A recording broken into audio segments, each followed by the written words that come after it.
Welcome back again to my YouTube channel. And alam nyo ba, may panibagong loan application na naman na lumabas. Which is, ang pangalan nga nito, kung makikita mo dyan sa title natin, is si Moro Loan.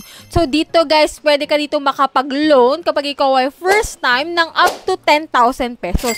Pero kapag ikaw ay repeat borrowers, 30,000 pesos. Pero yung mga ganitong mga bagong loan application, nako, panuorin nyo muna to hanggang dulo bago kayo mag-install, mag-download, or mag-apply sa application na to. Kasi dito, sasabihin ko kung magkano ba talaga yung pwedeng ipautang sa'yo. Kasi diba, sa mga bagong naglalabasan na loan application ngayon, hindi naman talaga ganun yung ipinapaloan nila sa advertisement nila. So, napakalayo nung loan amount na ina-approve sa atin. Sabi nga dito, 30,000, pero check natin mamaya. Para after nyo mapanood tong video na to, kayo na lang talaga mag-decide kung maganda tong utangan at pasok sa budget nyo yung ma-approve na loan amount kapag first time kayo na mag-a-apply dito. Pero bago yun guys, sa mga gusto nga palang sumali sa ating pa-GCash giveaway. So, nung Monday nga po, in-announce natin yung ating 5 lucky winners. Nako, i-check nyo yung video na yon. Nung in-upload ko nung Monday, baka nandun yung pangalan nyo, no? At lalong-lalo na po, yung nanalo ng ating pa-cellphone giveaway nung November, nako, wala pa pong nagki-claim. So, kung gusto mong sumali sa ating mga pa-GCash giveaway, nako, mag-subscribe ka na, i-like mo yung video na to, at mag-iwan ka ng comment dyan sa comment section. Ganun lang po kadali yung ating mechanics. And sa last Monday of the month nga ngayong December, nako, pang malakas ang cellphone giveaway ang ating ipapamigay. Kaya ano pang inaantay mo dyan? Nako, comment na. And for today's vlog nga, another loan application to na bagong-bago. So, easy, fast, and secure loans daw ito, which is 30,000 pesos ngayong loan amount. If you're interested sa topic na to, so keep on watching.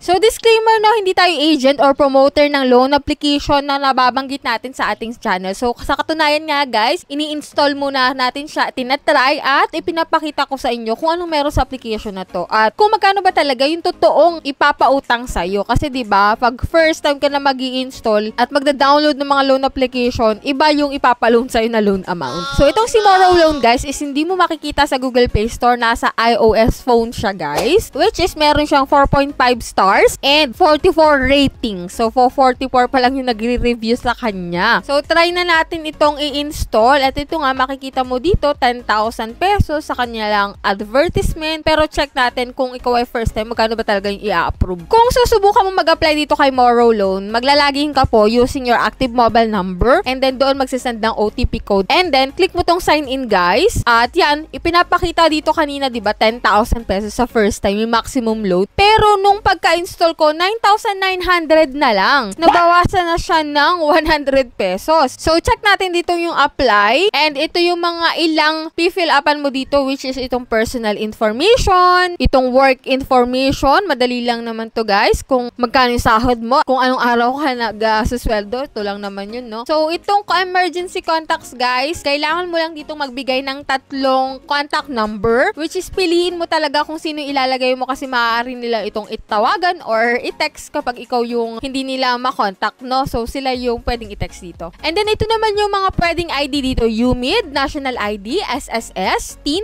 passport, driving license, postal ID, voter ID, and health card. Or ito siguro yung PhilHealth. So, pili ka lang po dyan ng isang ID and then doon na tayo sa next step. Kung saan mo pwedeng ma-receive yung pera mo. Pwede sa e-wallet or any bank. Pag GCash yung gamit mo, edi e-wallet yung pipiliin mo. So, lagay mo lang dyan yung account number mo. And then, dito na tayo sa pinakang exciting part kung magkano ba talaga yung papaloan sa'yo. Which is ito nga sa akin, 5,000 pesos po yung ini-offer niya. Diba kanina 9,900 yung pinakang maximum loan kapag ikaw ay first time. And then, kapag ikaw ay repeat borrower, 30,000. So, ito guys, 5,000 po. And amount to receive daw is 4,950. May ibabawas doon na service fee na 50 pesos. At may interest doon na 405 pesos. Kaya hindi po 4,950 talaga, no? Kasi ibabawas yung 405 na interest and 50 pesos. So, kung i-add mo 455 pesos yung ibabawas doon sa 5,000 pesos mo. So, kung totoo nga to, maganda kasi biroin mo 455 pesos lang. Hindi katulad nung ibang loan application na 3,000 nga lang yung in-approve na amount tapos kalahati na lang yung marireceive mo na loan amount. So dito guys kay Moro Loan, yan, naka-indicate naman na dito yung service fee and then interest na 405. Yan lang yung meron dito kay Moro Loan. Sa mga nakapag-loan na dito kay Moro Loan, paki-comment po dyan sa comment section kung magkano ba talaga yung na-receive nyo, kung 4,950 ba or binawas yung interest and service charge para magkaroon ng idea yung mga bago pa lang mag-a-apply dito kay Moro Loan para hindi nila pagsisihang mag-apply dito, para naman hindi sila magsisip kung hindi man nila mapanood itong video ko. So sa mga hindi pa po dyan nakasubscribe sa aking YouTube channel para maging updated ka nako, click mo na yung subscribe button at i-on mo na yung notification bell para updated ka sa mga bagong loan application na naglalabasan ngayon, no? So yan lang muna. So see you on my next vlog guys. Bye bye na muna.